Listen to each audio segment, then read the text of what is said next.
This is Applied Calculus, Section 1.5, Exponential Functions, and we begin with a definition. It states that the equation f of x equal to b to the x power, where the value for b is greater than 0 and not equal to 1, that this equation defines an exponential function for each different constant b, and b is called the base. The domain of f is the set of all real numbers, and the range of f is the set of all positive real numbers.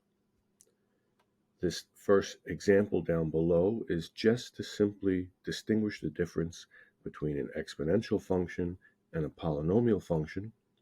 If we call a function exponential, then the variable is in the exponent. If we call a function a polynomial function, then the variable is in the base. So Theorem 1 from the textbook discusses some of the basic properties of exponential functions, or the graph of exponential functions. And first is that all graphs will pass through the point 0, 1. This means that for every x value equal to 0, no matter what the base, you will have an output of 1. And this reminds us that anything raised to the 0 power is 1. The second property, all graphs are continuous curves with no holes or jumps. So in rational functions, we would have holes or jumps because of asymptotes or excluded values. We don't have that with exponential functions. However, what we do have, that is like rational functions, are horizontal asymptotes. So an exponential function has a horizontal asymptote at the x-axis. And if the value for b, which is the base, is greater than 1, we have a function or an exponential function that increases. So if you look at this blue graph down below, this is an example of a base greater than 1. You see it's y equals 2 to the x. And property 5, if the base value b is a value between 0 and 1, so we're talking about fractions less than 1, decimals that either terminate or don't terminate, any value between 0 and 1, you will have an exponential function that decreases as x increases. So if we were to trace the other graph here, the black one, notice it starts up here at the top, and as x values increase in size, that value comes down and gets close and close to 0. Never hits 0, but gets close. And we see that this had a base of 1/2. So here's example 1. It's asking us to graph an exponential function. It states, sketch the graph of y equals 1/2 times 4 to the x over the interval from -2 to +2, inclusive. I say inclusive because we see the equal bars there on the inequality symbols. So that means include those as your endpoints. And just a link to our previous section, we can write this interval using interval notations, and we would use square brackets from -2 to 2. All right, so we'll begin by writing out our table of values.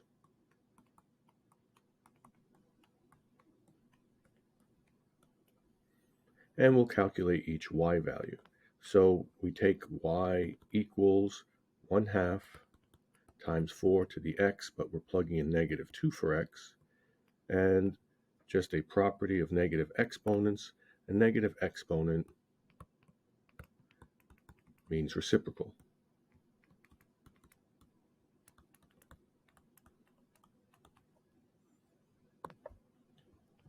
So we can write this as 1/2 times 1 over 4 squared, which gives us 1/2 times 1 over 16, which is 1 over 32. Okay, and we continue. If we plug in -1, we get 1/2 times 1 over 4, which gives us 1/8. If we plug in 0, we said on a previous slide that anytime 0 is in the exponent, we get 1. So we get 1/2 times 1. If we plug in 1 for x, we get 1/2 times 4 to the first. So half of 4 is 2. And if we plug in 2 for x, we get 1/2 times 4 squared. Half of 16 is 8. And we have all of our ordered pairs here now. So when we draw our xy axis, we want our x-axis to go from -2 to +2. We want our y-axis to go from 0 up to 8.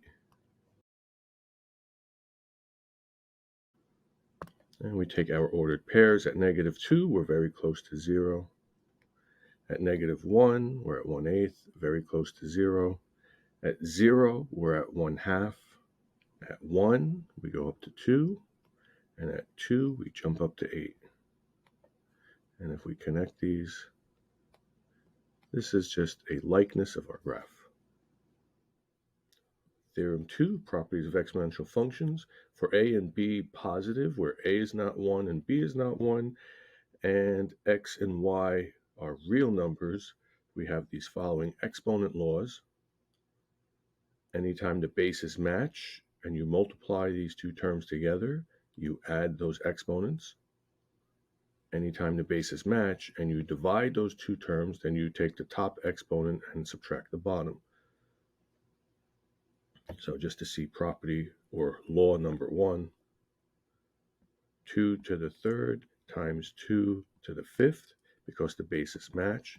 This is 2 to the 3 plus 5, which you can say is 2 to the 8th.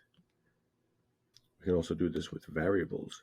X to the 3rd times x to the 7th equals x to the 3 plus 7th, which is x to the 10th. If the bases don't match, 2 to the 3rd times x to the 7th is just 2 to the 3rd x to the 7th. I can simplify 2 to the 3rd and say this is 8x to the 7th. So I have no exponents to combine because they're different bases.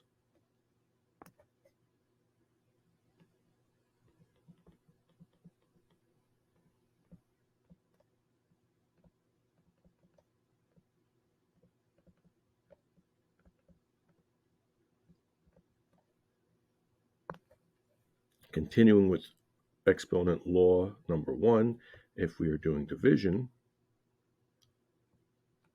3 to the 4th over 3 to the 2nd, because the bases match, we can write this as 3 to the 4th minus 2 power, which is 3 squared. If we do this with variables, we have to be more careful. X to the 5th over x squared is equal to x to the 5th minus 2 power, which is x cubed. So the reason I say we have to be careful is anytime we have an expression in the denominator cannot be equal to 0.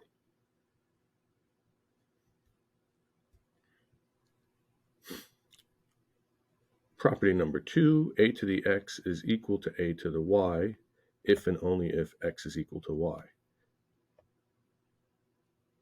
Now, this is for exponential functions.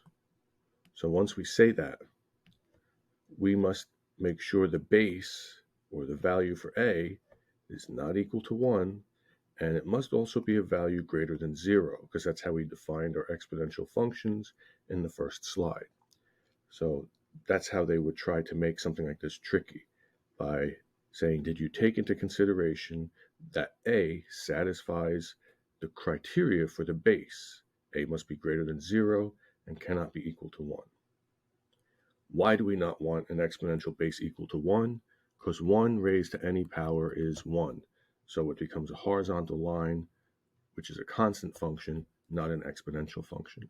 So this is an excluded value for exponential functions.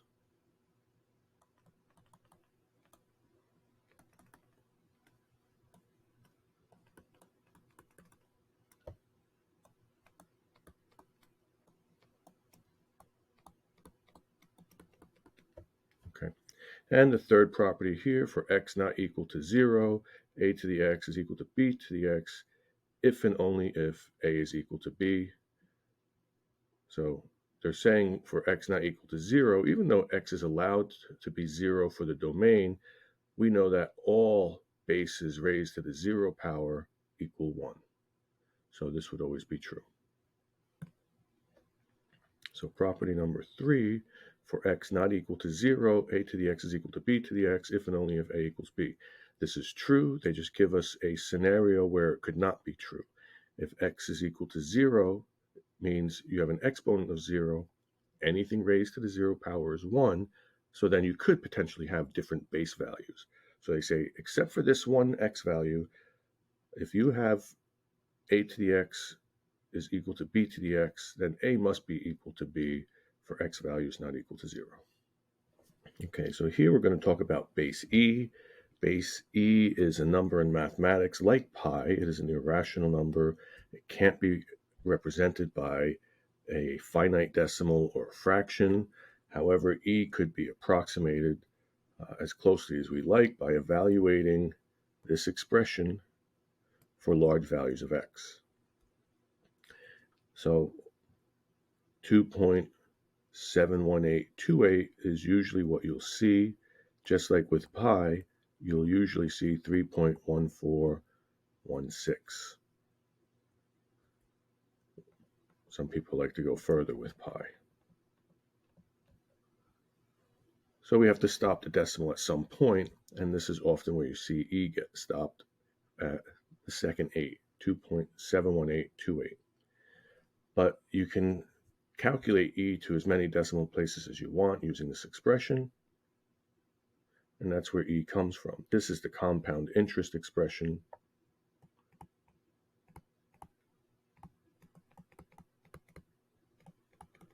And it says, what if we took $1 and compounded it infinitely many times?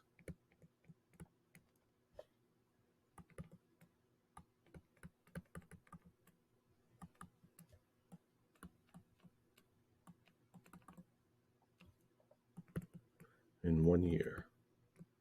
So if you were to do this, you get to this number e. This was discovered by, I want to say, the Bernoulli brothers when they were doing their bank ledgers.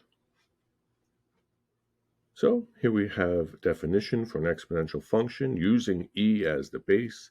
An exponential function with base e and base 1 over e respectively are defined by y equals e to the x and y equals e to the negative x. Remember, this means reciprocal, so it would be 1 over e to the x. The domain is all real numbers from negative infinity to positive infinity, and the range is all positive numbers. Or another way to say that is any value greater than 0. Again, we have a horizontal asymptote that is at the x-axis.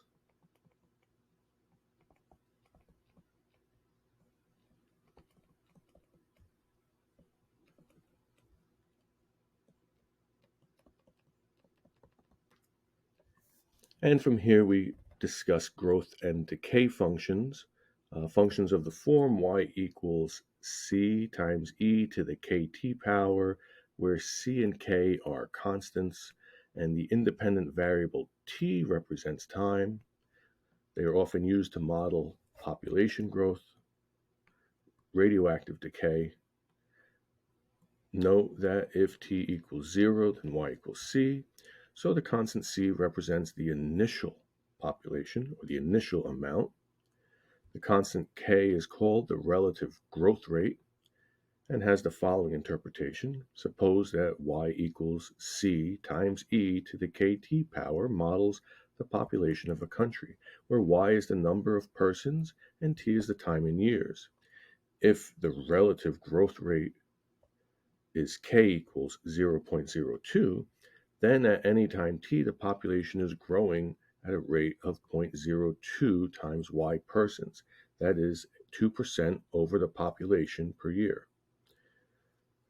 We say that population is growing continuously at a relative growth rate k to mean the population y is given by this model. So here's example 2. It is an exponential growth problem. Cholera, an intestinal disease, is caused by the cholera bacterium that multiplies exponentially. The number of bacteria grows continuously at a relative rate of 1.386. So now that means that you can model the number of cholera bacteria using n as the function name and n sub 0 as the c value. N sub 0 equals the initial population of cholera. But in our model, we saw that C was the initial population. They're using n sub 0, meaning the number of bacteria at time 0. So this is popular notation to use. And this n over here, you can also write as n of t for function names. So n is the number of bacteria present after t hours, and n0 is the number of bacteria present at the start, meaning at time equals 0. If we start with 25 bacteria, that means that n0 equals 25, the initial population. How many bacteria to the nearest unit, so it means the nearest whole number, will be present in 0.6 hours? So first we want to write our function n of t equals 25 is the initial population times e, the growth rate they gave us was 1.386 at time t. So now if we evaluate n of 0.6, we would get 25 times e to the 1.386 times 0.6.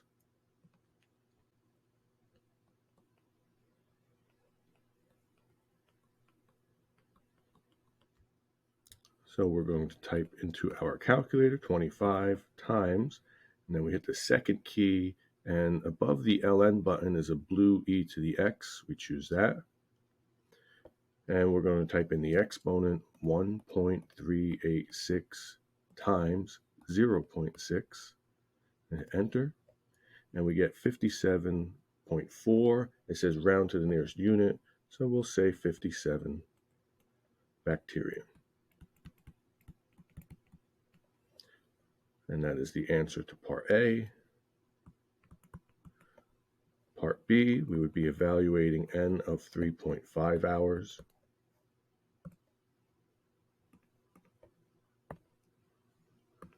So I would just need to change the number of hours,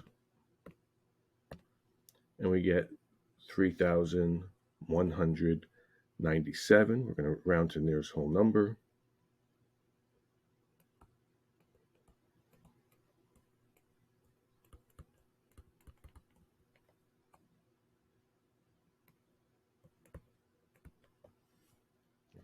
So here's example 4, depreciation. Table 2 gives the market value of a hybrid sedan in dollars X years after its purchase. Find an exponential regression model of the form y equals a times b to the x. For this data set, estimate the purchase price of the hybrid. So if you're estimating the purchase price, that means the initial value. When does the initial value happen?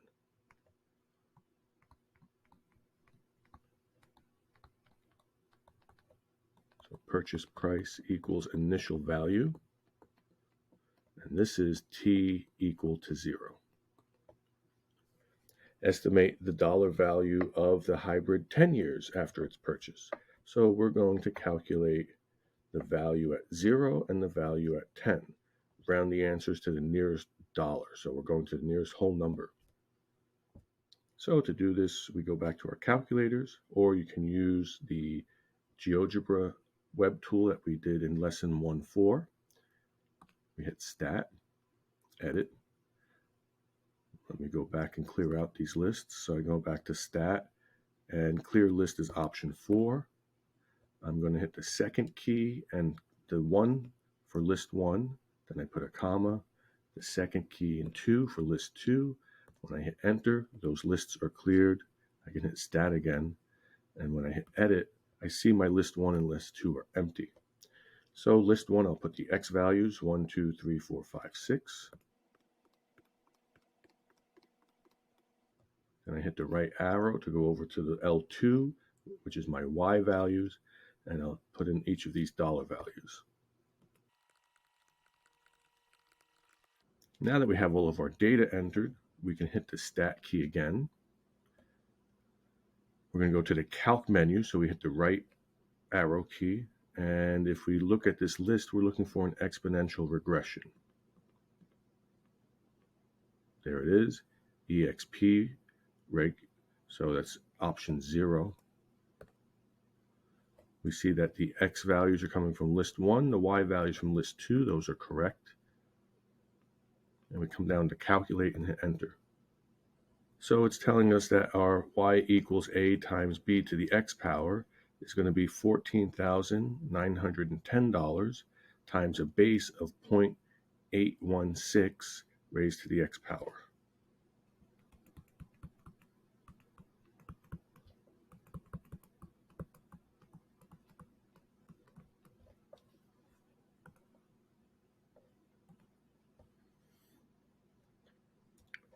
So instead of y, I'm going to replace this variable with v of t, so it's value at time t. And if we put in v of 0, that would be 14,910 times 0.816 to the 0 power, and anything raised to the 0 power is 1. So 1 times 14,910 means the purchase price is $14,910. Now we want to find the value 10 years after.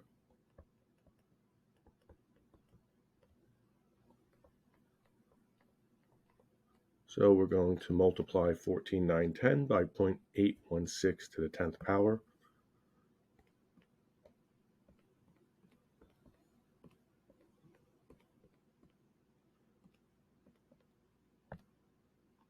And we get $1,952.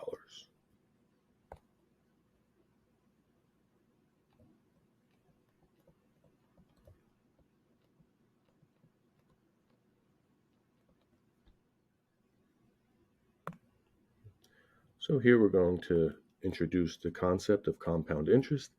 The fee paid to use another's money is called interest. It is usually computed as a percent, called the interest rate, of the principal over a given period of time. If, at the end of a payment period, the interest due is reinvested at the same rate, then the interest earned as well as the principal will earn interest during the next payment period. Interest paid on interest reinvested is called compound interest and may be calculated using the following compound interest formula. So we see we have A, which is the amount at the end of the term, also used as future value, is equal to P, which is the principal invested, or also known as the present value. So if you have P dollars to invest, that's how much you have now. After you collect interest, you have a future value, which is the amount after the term ends. So A is equal to P times 1 plus R over M, all raised to the M times T exponent. So M is the number of times interest is compounded, and T is the number of years. So example 5, if $1,000 is invested in an account paying 10% compounded monthly, how much will be in the account at the end of 10 years? A is the future value, P is the amount being invested, we call it the principal or present value, 1 plus R over M to the MT power. So we're calculating A of T equals $1,000. 1 plus the interest rate is 10%. So we have to write that as a decimal, 0.10 over compounded monthly means 12 times per year. And now we're going to take that 12 and multiply it by the number of years. And this is what we want to put into our calculator. 1,000, and then parenthesis, 1 plus, because I have a fraction, I'm going to use another parenthesis. So that closes the fraction. Then I have to close the parenthesis before I apply my exponent. I hit the caret, and I do 12 times 10 in the exponent. So A of 10 is equal to $2,007.04. I just want to fix this up here. This was not A of T. This was actually A of 10. A of T would have had a T variable in it. If a principal P is invested at an annual rate R compounded continuously, compounded continuously. So that doesn't mean compounded monthly would be 12 times per year, compounded weekly would be 52 times per year, compounded daily would be 365 times per year. It's saying compounded continuously. So that means every second of every moment.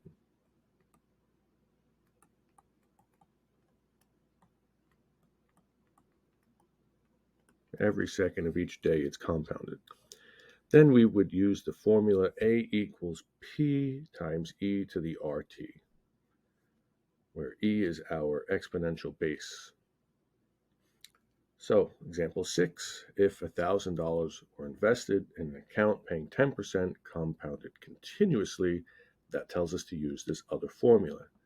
A of t equals $1,000 times e to the 0.10 times t. That's our A of t. But if we wanted to calculate it for 10 years,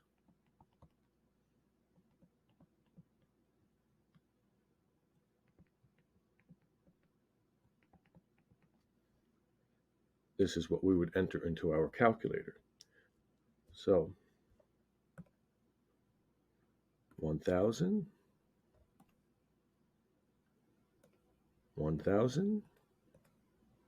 times second, the log button gives me e to the x, 0.10 times 10, hit enter, and we get $2,718.28.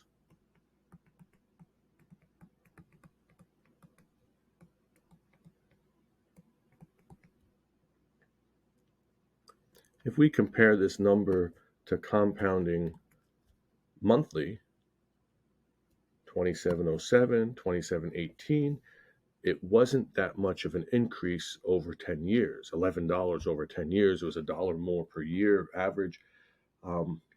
We can see that this is a simpler formula to use. It pays more, but not so much more that it would be a big cost. So this is the end of today's lesson. Rewatch the video, take your notes, do the practice problems assigned online, and come to class with questions.